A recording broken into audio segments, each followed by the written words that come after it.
North Carolina Constitution has all these articles in it, and then Article 5 is finance, and that's where taxes fall under finance.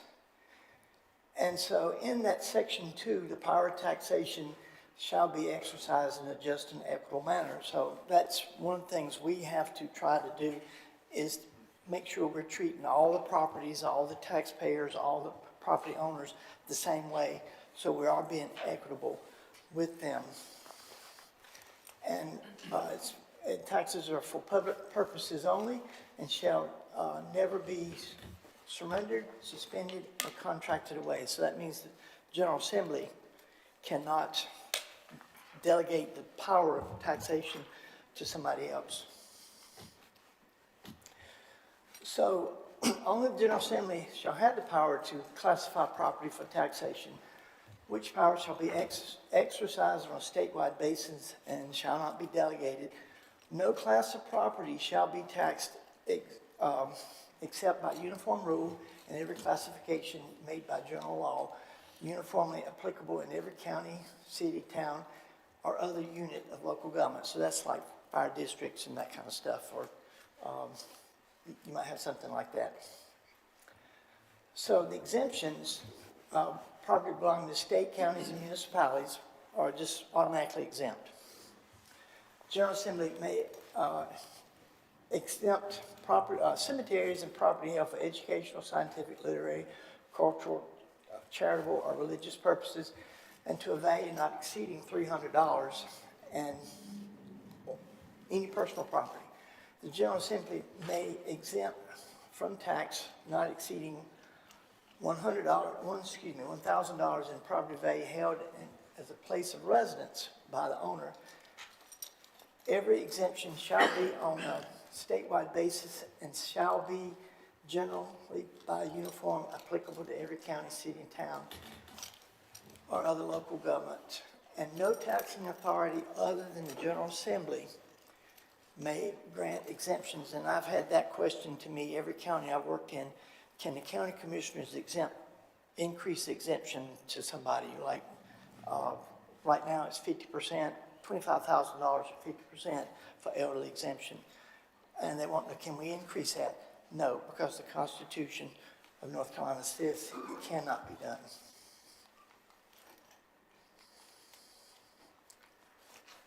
So, state and local taxation, special taxes, subject to limitations. This is like a school district tax, or down in Polk County, the town of Tryon has a recreational tax. So that's where this comes from, or that comes from this ability. So, these have been exempted by the General Assembly. And you see at the top left, pollution abatement, recycling equipment, veterans organizations, lodges, fraternal and civic purposes, all these different ones. And I've given you a couple of the statutes. I didn't give you every one of them, but I've given you a couple of the statutes. These falls under this. And so those are exempted. And then you see down here at bottom, these are deferred. So the difference in exemption and a deferment is, a deferment means it's put off somewhere down the road, and some of those taxes are going to have to be collected back again. So if somebody has farm use or forestry or horticulture, if it comes out of that program, then the county needs to reach back and collect the difference in what they actually did pay and what they would have paid without the exclusion, and plus any interest is in there. How many years? Back, all the way back? No, it's the current year and 3 prior years. So if somebody's in the forestry program for 20 years and then they come out, then they're not having to pay taxes all the way back. It's just the current year and 3 back years. So those other taxes just fall off the books. Hey, John, so like home for the aged, sick, like rest homes, assisted living, are they exempt from property taxes? Well, it can be. There's, in these statutes, it tells what the qualifications are. But if somebody's going to, this is from the application for tax exempt status. So if they wanted to check that, then they've got to follow under what the requirements are in that specific statute.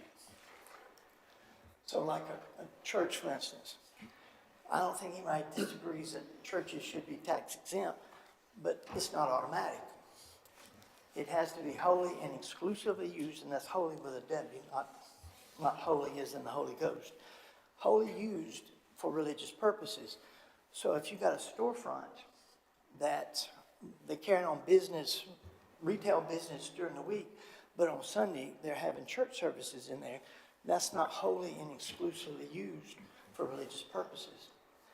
Also, if there was a lot of Methodist congregations that withdrew from the United Methodist Church and went to either independent or they went to the Global Methodist Church, just same congregation, same people, but when they made that change, they needed to come back and apply again. And we reached out to people in the churches, and we've had churches that they don't understand. They think we're a church, we're just automatic. Mm-hmm. Also, parsonages are, if it's for the preacher to live in, then it's exempt. But if it's for somebody else working at the church, it's not exempt. Or if they rent it out, it's not exempt. And a lot of churches think, well, it's owned by the church, it's exempt, and it's not. They can. Another is, for example, Grace Red, exempt? You know, I'm just curious to see. That's a for-profit entity, I wouldn't think so. No, they're not exempt. But it's, Richard is not. And they have lots of churches may have some other dying church. They do not. It's not necessarily, it depends on what they're doing with it. So, elderly exclusion, I say it myself, elderly exemption, but the correct term is exclusion because it's being excluded from the tax base, not being exempted, is being excluded. And that's 105, and one, that's probably, you can copy that statute, I think. And the application for this in there is 105-277.1B. With the elderly exclusion, disabled exclusion, there's income requirements. You have to be age 65 for the elderly, and the income for 2026 is $38,800. So if you make under that, you qualify. If it's a single person, that's the income cutoff. If it's a married couple, it's still the $38,800. Doesn't seem like that's fair, but that's the law. If you got a married couple and the husband is 65, but the wife is not 65, they still qualify because at least one of them meets the qualifications. If the husband and wife, she could be older, but generally it's the husband, if he passes away and she's not eligible because she's under 65, then it loses its exemption. The circuit breaker was something the General Assembly passed about 2009, and that was to give people who were over the income limit but still needed help. And that is, when that was created, it's a deferment. It's not an exclusion or exemption. So it's 150% of the income cutoff. And if it falls out of the exclusion for whatever reason, then we can go back, and originally you could go back all the way back to the beginning and collect those taxes plus interest. So I really personally don't think this is a good deal for anybody to get into, because at some point all those deferred taxes are going to have to be paid back, at least a portion of them. They changed that, the General Assembly changed that to now it's just the current and 3 prior years. And a disqualifying event on that would be the person dies, they sell the property or they move out of the property, no longer using that for their primary residence. With the elderly exclusion, we often have people who try to apply for it for their second home, and it has to be their primary home. Or they think if you've got 100 acres of land, and they may qualify, it's not for all 100 acres, it's just for the residence and the building site, a half-acre prime site. Disabled veteran, requirements are that be a veteran U.S. Armed Services, be honorably discharged, and that you have some permanent disability that's related to whatever it was they were doing, some service-related incident. And that takes $45,000 off the top of their property value. We have builder's inventory. There's commercial and we're going to talk about these a little bit more, but there's commercial and residential properties, and then present use, which is the agriculture, horticulture, and forestry. So, for elderly disabled, elderly had to be 65 before January 1st, so if somebody turns 65 on January 1, they're not qualified for that year. They must be a North Carolina resident, they must be their primary residence, and the total income is 38.8 or below. Disabled, there's no age requirement, but they have to be permanently and totally disabled, and the other requirements are the same. So this excludes, both of these excludes greater $25,000 or 50% of the value of the home and building site. So if somebody owns a mobile home and they're renting a lot, then it would not going to be the building site involved, but it would be the mobile home, and typically that's going to be the $25,000 off of their tax bill. So the circuit breaker, 65 before January 1, North Carolina resident, primary residence, the income must be not more than 150% of the income requirement, which for 2026 is $58,200. Now that income requirement changes annually based on the cost of living adjustments that Social Security does. And they must have owned and occupied the residence for 5 consecutive years. So they could own the house and live somewhere else. That's not going to qualify. And it becomes a lien on the property due at some disqualifying event, as I said a while ago. So taxes are based on actual income for the prior year, either 4% or 5% of whatever their annual income is, and that's going to, based on some qualifications in there, which is going to be. Hey, John, it says plus interest. What is the rate that the county charges? Is that market rate or Margaret, can you answer credit that? card rate or? I'm sorry. The interest rate that the county charges for, For tax deferred and tax exempt properties, when they end up getting sold, and we have to pay back taxes and interest. I think it's, Are you talking about foreclosed properties or no, what? this like somebody is, well, it's the same as, you threw me a question out of that field there. I just saw the plus Well, interest. I was just curious. It's just like, if you didn't pay your tax bill, so it's 2% on January 6th, and then 3/4 of 1% every month after that. Okay.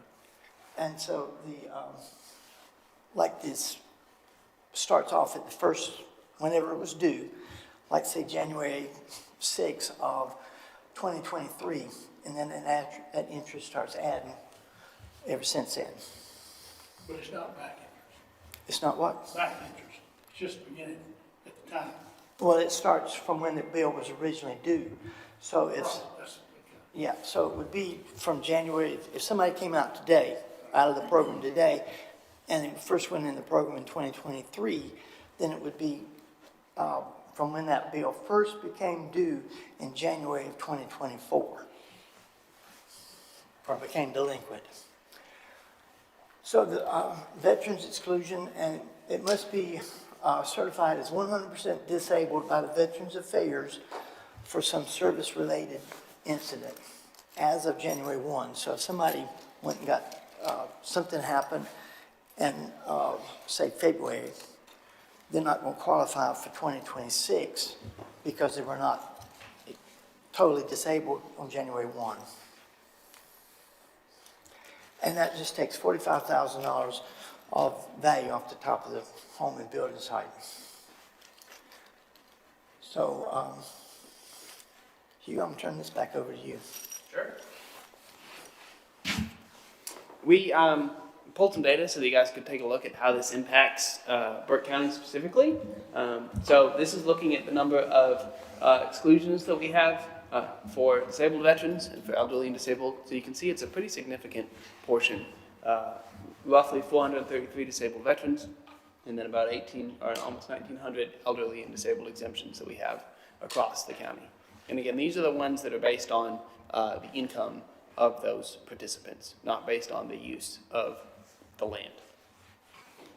Hugh, how do we make sure that the elderly and veterans know that they can qualify for this? There's a variety of ways. I know we have our Veteran Service Office that interacts with a lot of veterans. I'm not sure if we do other types of outreach. Well, we on the listing forms, that information's on there. It's on our website. I've been out to the senior centers to promote the elder exemption and so forth. We try to reach out to the public, but every year I didn't know we could do this. John, you want to take this one? Okay. So the builder's inventory for residential is land intended to be sold and used as residential purposes. It cannot be tenant occupied or model home that's to show what, like a subdivision, they're going to build a home out there and here's what we can have, here's what you can have. And the improvements are excluded from the tax base. And there's a sunset provision for 3 years from the time when it first could have been put on the tax books. And last year we had some that were, the three-year sunset provision came into play. So as of this year, we don't have any builder's inventory. Commercial property, it's land intended to be sold and used for commercial. The improvements, again, are excluded from the tax base, and there's a sunset provision for the earlier of issuance of a building permit or 5 years from when the first listed by the builder. So a builder could come in and say, I bought this, I'm going to plan to build a commercial building in sometime in the future. And if they don't get around to it within 5 years, well, it comes out of that program. So present use valuation is agriculture. It's a minimum of 10-acre tract. It has to be in production. So if somebody's just got 10 acres and they live on it, it's not going to qualify because the house site's going to be subtracted from that 10 acres. Or if it's vacant land and it's 10 acres, or even if it's 12 or 15 acres, but it's got, say, 8 acres of woodland on it, it's not going to qualify because it has to be 10 acres, basically 10 acres in pasture or row crops. They must have a $1,000 average gross income over a 3-year period. It's subject to recapture for the current year and 3 prior years. For horticulture, it's very much the same, but it's a minimum of 5-acre tract, and they have to be production of shrubs and trees or something like that to sell, and as like a nursery type tree, not trees for timber. It must be owned by 4 calendar years, and so it's all this, the rest of it's the same there. So we got the forestry program. That is a minimum of 20 acres actively growing in trees. It must be owned by the applicant 4 prior years. Must have a forestry management plan that's written by a certified forester. And they must be actively following this forestry management plan, which says they need to go out and thin the trees, or this is ready for harvesting. A lot of people will see this and think, well, I don't ever intend to cut the trees, and I can put it in the forestry plan, I will have less taxes. Really what the owner is doing when they go into this program, they're telling the state of North Carolina, I intend to harvest these trees for timber somewhere down the road, whether it's pulpwood or logging. A lot of people don't realize that.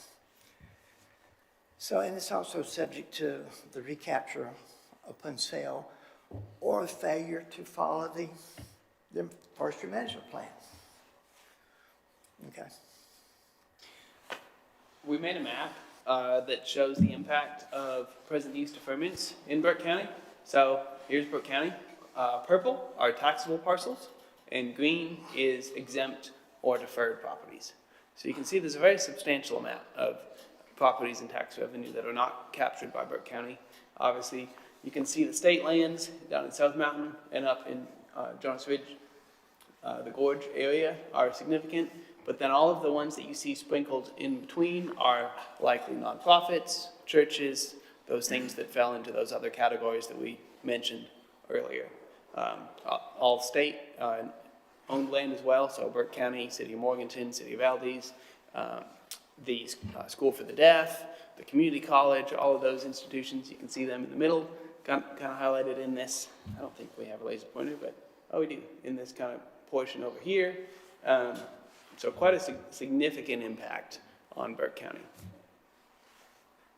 Any questions on this map? We put together a summary of how this impacts the Burke County tax rolls. And so here we have exemptions by type, governmental, and all other. So roughly 90,000 acres of Burke County is owned by government. 76 are other organizations that fall into those categories we talked about. Total exempt deferred value across the county is about $2.1 billion, which results in a loss of Burke County revenue of roughly $12 million a year that's not taxed. And that's 53%, so a little bit higher than your number, Johnny, but significant portion. Yeah, it has gone up. It has. Over the years. Do we think that percentage is going to rise, or is that pretty stable right now? I would say it's harder for it to go down than up, because commercial property could turn into a nonprofit, but it's less likely to go the other way around. Obviously, I don't think the federal government plans on giving up any of their land anytime soon. No. Okay. Is that a higher percentage than Significantly. typical county and state? I think so. Unless you live out west in, oh gosh, what county is it? No, Granville, Yeah, Graham County. Graham County. They over 80% of their county is non-taxable. Yep. And, Hope County with all the Fort Bragg reservation, that's over half the county is in Fort Bragg, so. I would say the vast majority of that is due to the federal and state lands we have here. So, I think that's all we've got, other than kind of a summary of what's next. For the elderly exemption and the churches and anything else like that, if you think about, the county's got to have a pot of money to operate. And when you take out anything for, whether it's a church or somebody's elderly exemption or anything, that's less money going into that pot for the services the county provides, that the rest of us have to make up that difference. So that's just, the more you take out for exemptions and exclusions, basically the higher the tax rate's got to be to get to that pot that the county needs to operate on. Margaret, what does an ambulance cost now? About $240,000 outfitted. $240,000 for an ambulance. So that's what we have to pay here in Burke County. Mecklenburg pays the same thing. So if you got a tax base, obviously, it makes a whole lot of difference. But when you're looking at 53% of counties non-taxable, like we said, you got to have a pot of money to run your county. So you have to take all those things into consideration. Why we have these people here today, I want to make sure you folks ask as many questions as you need as far as these exemptions so we can be clear, because people will be asking us, I think, somewhere down the road. And I think we've identified every property in Burke County. I think we may be some out there that we missed, but I think we're doing an exceptionally good job identifying what's taxable and what's non-taxable. Is that correct, John? We do the best we can do. We have people who build structures, storage buildings and stuff without permits that we don't know about. Occasionally, there's a residence gets built without a permit. And when we discover them, we can go back to the beginning of when, if it's a couple of years go by, we can discover them, put back years for what they didn't pay. What happens in the ETJ as far as taxing? There's no difference in ETJ. What do you mean that difference? Well, the ETJ is a planning district, it has no tax jurisdiction effect on that. So ETJ is extraterritorial jurisdiction, so what that is, the General Assembly, however many years back, gave towns and municipalities the ability to say up to a certain distance beyond their corporate limits, they can control what the development is in that donut basically around the town. But there's no, that doesn't affect property taxes. It's still taxed by Burke County. The county, not the city that it's. No, not the city. Now, in the corporate limits, it's taxed, everything in the county is taxed by the county. But in the city corporate limits, that's taxed by the county and the municipalities. So, but in the ETJ, it's just by the county, not by the city. That's kind of eye-opening to me, the 53% non-taxable. I hear people say, you know, hey, this group ought to pay their fair share, and I'm like, golly, you know, 53% not paying. And then the exclusions, like, if I understood you correctly, I didn't know that existed. So a builder, Brian, I'm gonna be building some houses, and I can ask for an exclusion for a period of time? You can, there are some requirements in that, if you want to go back and look at the statute to see just what that is. I wouldn't think there would be, I mean, because you're building for profit, so why would I be excluded or Well, ability? this statute came about two. Right? I'm sorry? It's just a deferment there, right? That's So it's just a deferment then? It is a deferment, but this came about when the economic downturn about 2009, that you, excuse me, you had a lot of builders that were building stuff, and then when the economy crashed, they were just sitting there paying taxes on a, $200,000 home, $500,000 home, and they weren't selling. So that came about because of that economic situation. You have to remember about what the General Assembly does and what they don't do. I think everybody here is familiar with the fact that the current Speaker of the House has set up a committee to look at property taxes, how it works in the counties. Are y'all familiar with that? I think it would behoove each and every one of you to stay on top of that one.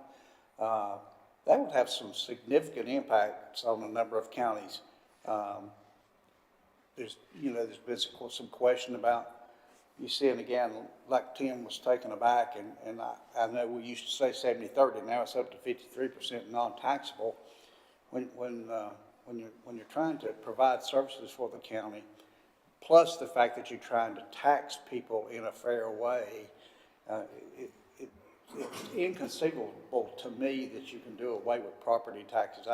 Florida can brag about they want to do away with it, but they have a great tourism and sales tax income. We just don't have that here in North Carolina. We have sales tax, and we had several good years of sales taxes, but they have leveled off again, and we're not bringing in the sales tax that we did before.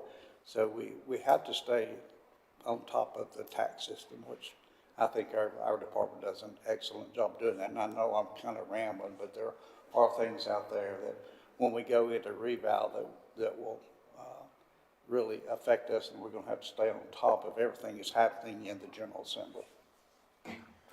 And I think the main goal of this discussion was to highlight the lack of control that the county has over who gets what and how much they get. Every county in the state is consistent, and that county has to follow the guidelines of the General Assembly. And we really don't have any flexibility over how things are calculated or who gets, any type of exemption. But at the same time, if you think about it, the governmental side, there's still a benefit. We may not be receiving that, tax funds, but you can still go hike, you can still go hunt, you can still go do all those different things. Plus, if you were to get the taxes off of it, you're just taxing yourself. So, but anyway, on the other end though, on the PUV, the present use stuff, aside from all the governmental lands and everything else, on the farming side, just because I'm here and I'm part of that farming thing. So, what is the current deferred amount? Is there like a percentage that is reduced, or is there something? What is that currently? That's a good question. Anybody else got a good question? By the way, you've done a great job with having to fill a lot of different things today, so I think that's great.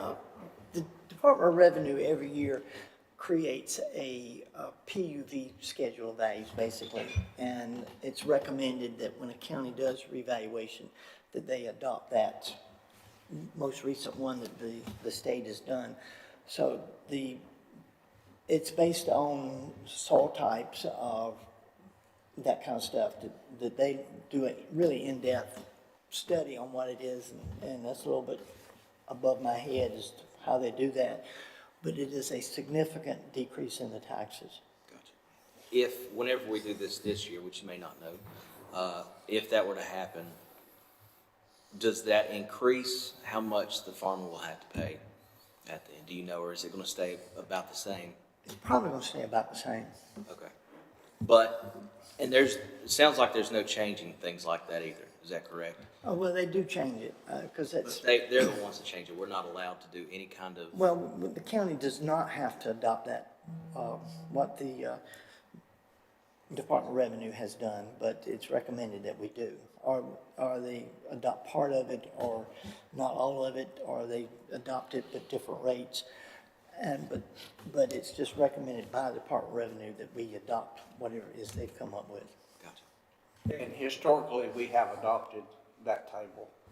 I mean, if we say here trying to come up with something else, that would just be, we don't have enough people to do it. I don't think. So if they can do the work for us and come out with what we think is a legitimate table, I think it's best that we go ahead and adopt that.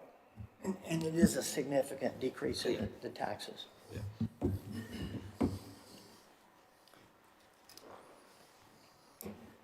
Any other questions?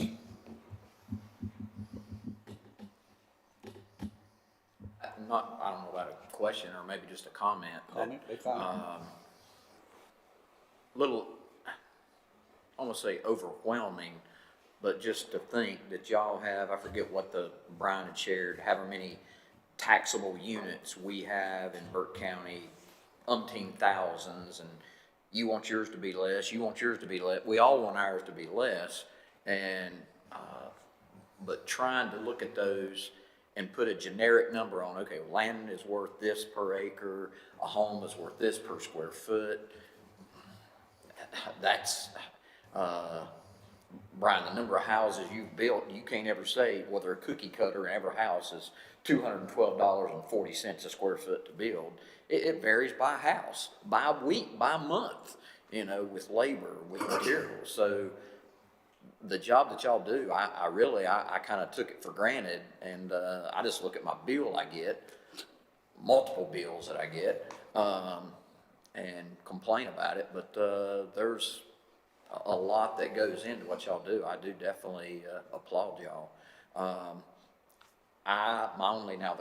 That's a comment. The question would be addressing, I think everybody here is paying our part, but looking at those entities that are maybe applying for exclusions or whatever, and if they are really, I guess it's for-profit entities. I saw, okay, YMCA. I mean, are they really a nonprofit, or that's a for-profit entity. Somebody's making money there. I look at the rest homes or group homes and so forth. I know people that have those, and I'm like, are they, in my mind, I'm like, are they getting tax exclusions? You know, because I know they're doing it for their livelihood, you know, they're doing it for profit. So, just a comment. Is the hospital excluded? Yes. Yes. The hospital is excluded. Now, there are certain portions of. They're not for profit. I know, well, some are, some are not. There's, Go to the hospital and see what kind of. there's some portions of the hospital that are not exempt. You know, they've got some doctor's offices and the pharmacy and that kind of stuff. That's not exempt, but the hospital itself is exempt. John, kind of going to Tim's question, how do we monitor or audit people that are under these exemptions? Is it just when the land transacts? No, the state, for the PUV, the state requires that, well, for all of them, all the exemptions, exclusions, the state requires that we do audits periodically. And like for the elder exemption, we look to see if the person is still living, because a lot of times it'll be grandma lives in the house, but the bill's going to the children or grandchildren, and grandma dies, and they don't let us know about it. And so the property is still getting that exemption or that exclusion when it really shouldn't. And so we periodically send out a questionnaire, you still living here? Because if they move out, that property shouldn't be getting the exclusion. And the way the state law is written for elderly exemptions is that if it's sold, of course, everything's on January 1, but if it's sold sometime between January 1 and June 30th, it loses the exemption for that year. So somebody could be living there until June 30th and sell it on June 30th, and it loses that tax exclusion. So we have to, it's not an easy process, but it's an ongoing process. And we do the same thing with the PUV. We send out questionnaires, are you still farming this, or to see that they are still qualified.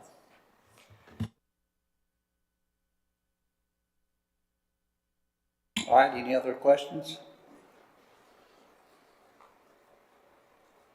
Very eye-opening. Thank you again, both of you. So there's no action we need to take, but we do need a motion to accept this report as it has been presented to the committee. So I'll entertain that motion. So moved. I have a motion. Do I have a second? Second. All in favor, signify by raising the right hand. Madam Clerk, that is unanimous. All right, at this time, we'll move forward to our member reports and/or comments. So let's go around the room. Jerry, anything to say today? It's just kind of amazing that 53% of our county is non-taxable. It's kind of an amazing statistic. I just want to say, y'all are doing a great job on getting all this stuff, and I can imagine, especially working in government, having to do, it's a lot of work, and there's a lot of people having to do it, but I do appreciate that, and that's pretty much all I got. I think I said mine. It's a lot of moving parts. Right. Just one question. For a disabled veteran, sorry, thank you. For a disabled veteran who meets the criteria for the exemption for $45,000, if he or she also meets the criteria for the circuit breaker, can they stack them? No, it's just one program eligible. You may be eligible for several programs, but you only use one. Gotcha. So typically, if a disabled veteran, they're going to be better, benefit them financially better if they go with the elderly exemption, because that's going to be 50% of the value, or $25,000. And so typically, the elderly exemption is better than the disabled veterans.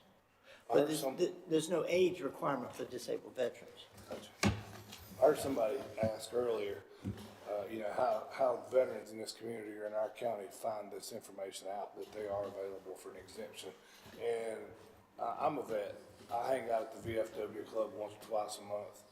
And I've heard other vets talk about this, and just in hearing them talk about it, their only source is they're hearing it from the Veteran Services Office. Well, we send it out, it's on the website, and on the listing abstracts that we sent out. Now, last year and the year before, we sent these abstracts out to every parcel in the county.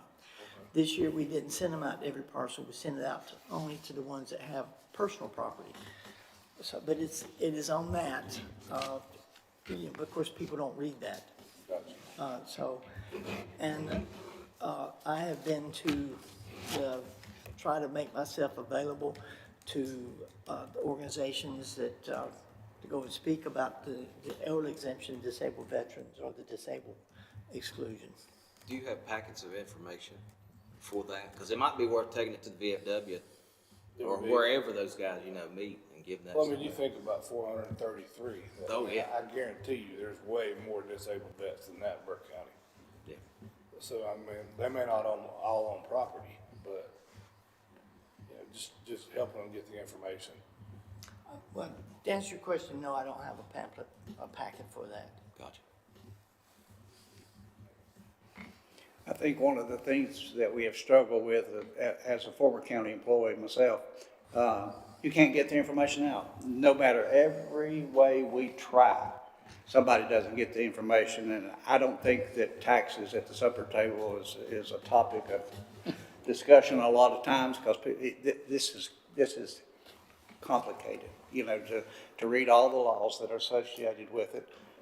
When I was at the association, we were fortunate to have a former director in the DOR help us down there, and I learned a lot then, but there's just a lot to learn. So as we move forward, does anybody want a copy of the PowerPoint presentation? If you do, we'll be happy to send it to you. Anybody? Okay. All right. Are there any other comments that need to be made today? All right, our next meeting will be on March the 3rd, 2026 at 9:00 a.m. again here in this room. And there's no other questions. With that, I'll entertain a motion to adjourn. Motion. All right, and everybody's in favor, and we do adjourn.